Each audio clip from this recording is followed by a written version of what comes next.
proved to be the team's leading passer, completing 1 for 1 and 1 touchdown to Carlos Alvarez. The Gators a 14-6 victory. With tight end Jim Yancey, who started the TD burning for the Gators, going 81 yards.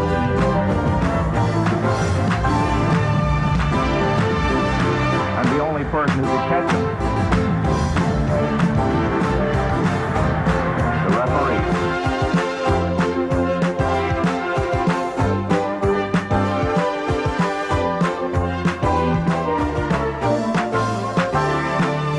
And All-American Jack Youngblood, Watkins, made life on the reservation extremely hazardous for Seminole quarterback Dewey Warren.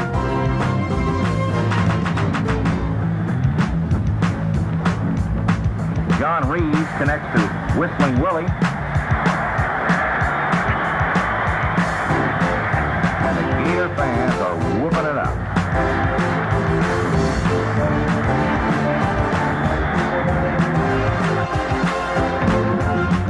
Sophomore Dwayne Dole filled the shoes of injured Mike Rich and scored his first touchdown of the year.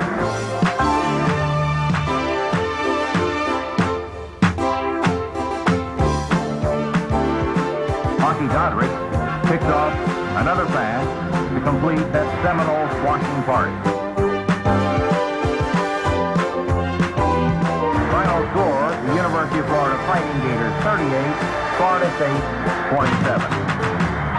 The Gators run the margin to 21-0 as James Richards goes around right in and takes it 62 yards for a touchdown in the longest play of the game and Florida's longest run from scrimmage for the 1973 season.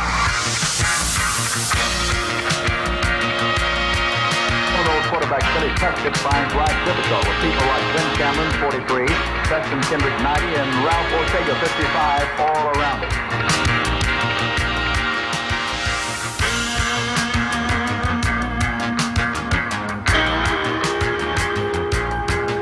The next time the Gators touch the football, the result, a touchdown. Gaffney drops back and throws deep from the grip. He gets a step on the defensive back and takes in the 31-yarder for a score to build the margin to 35-0. Jimmy DeBose completes an 80-yard drive with the opening kickoff, and his tackle-breaking run here results in the game's first score. Florida continues to move the football behind the perfect execution of the option by Don Gaffney on a great run.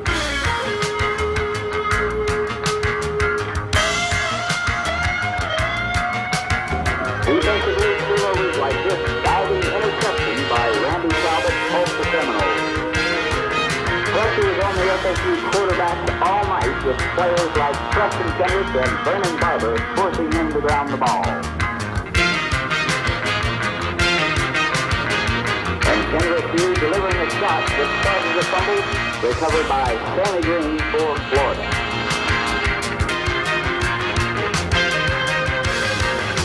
Tony Green running to the corner makes it 24-7, and so Bud Dickey lets his reserves run the game on out.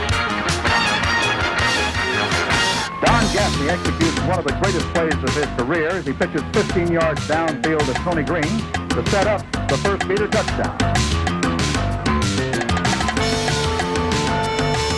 And on the very next play, Tony Green gets the score to put the Florida Gators out in front, 7-0.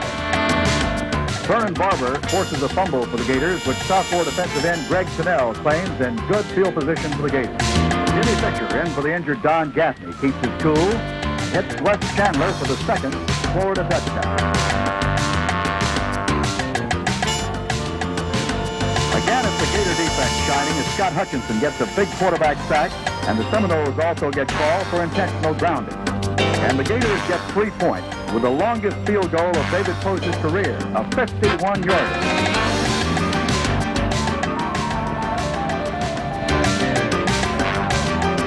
Joe Allen, Darryl Carpenter, and Scott Hutchinson continue to make life miserable for the Seminoles. Tony Green for 28 yards sets up still another Posey field goal. This one was for 50 yards.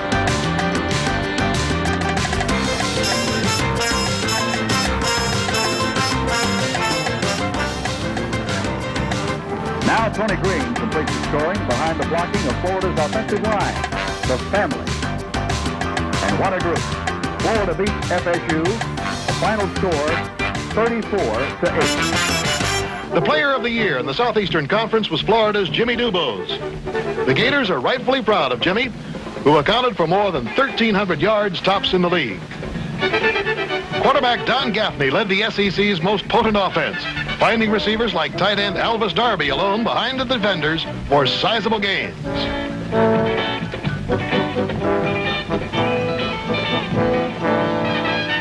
Linebacker Sammy Green played with reckless abandon. Number 99 seemed to be everywhere during his 4 years as a varsity letter winner. In his senior year, he compiled an imposing total of 202 tackles. Little wonder that opposing teams are mighty glad he's not back.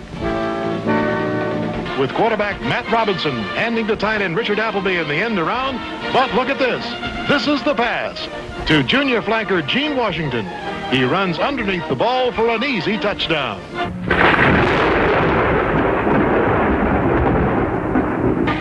Doug Dickey's 7th season at Florida will have Jimmy Fisher at quarterback, running the wishbone offense. Here in last season's action, Fisher rolls left, finds his halfback Willie Wilder in the end zone, and he takes this one for a touchdown. Split end Wes Chandler was outstanding as a pass receiver as a sophomore last season. Fisher fakes to the outside, passes over the middle to Chandler, cutting in at the 3. He takes the ball in stride and scores a touchdown, celebrating in the end zone with a little dance. Larry Brinson has started 20 of the last 22 games at right halfback with a steady, consistent performance that resulted in 6 touchdowns like this a year ago. Sophomore Tony Green earned Freshman of the Year honors in 1974 when he broke the Gators' single-season rushing mark.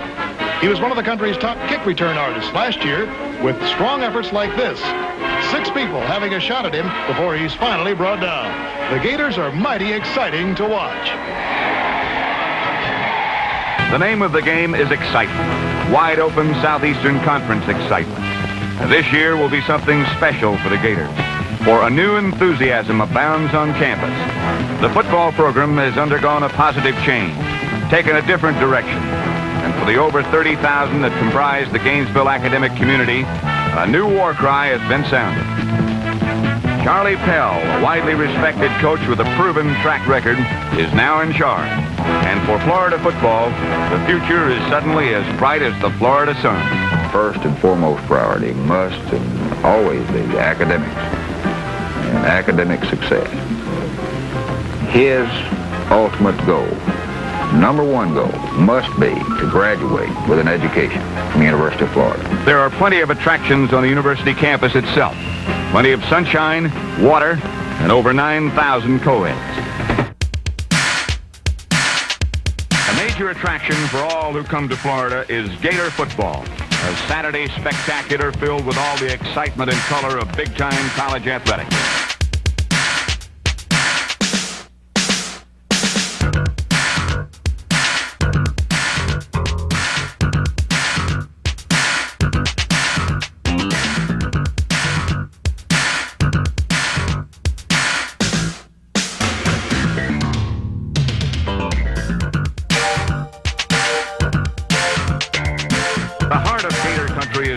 Field, a contemporary stadium which records one of the top attendances in the country each football season.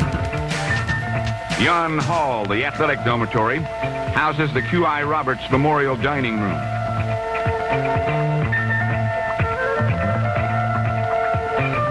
Florida athletes receive the finest treatment in training facilities, which are among the best in the country.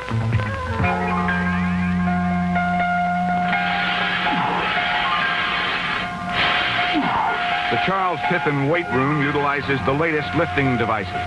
All important ingredients as the Charlie Pell era progresses toward its goal.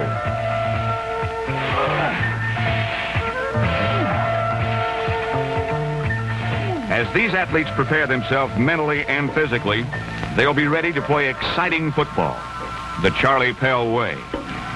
I love a long touchdown pass as well as I love to see a goal line stand.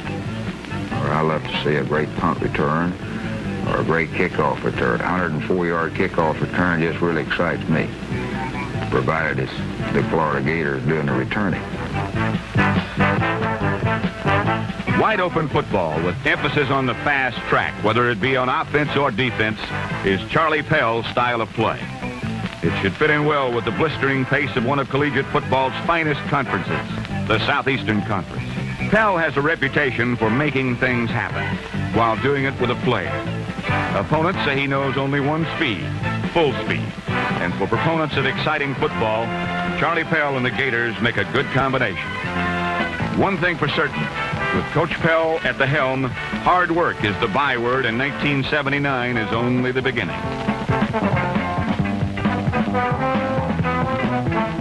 For Florida football, the sun is rising.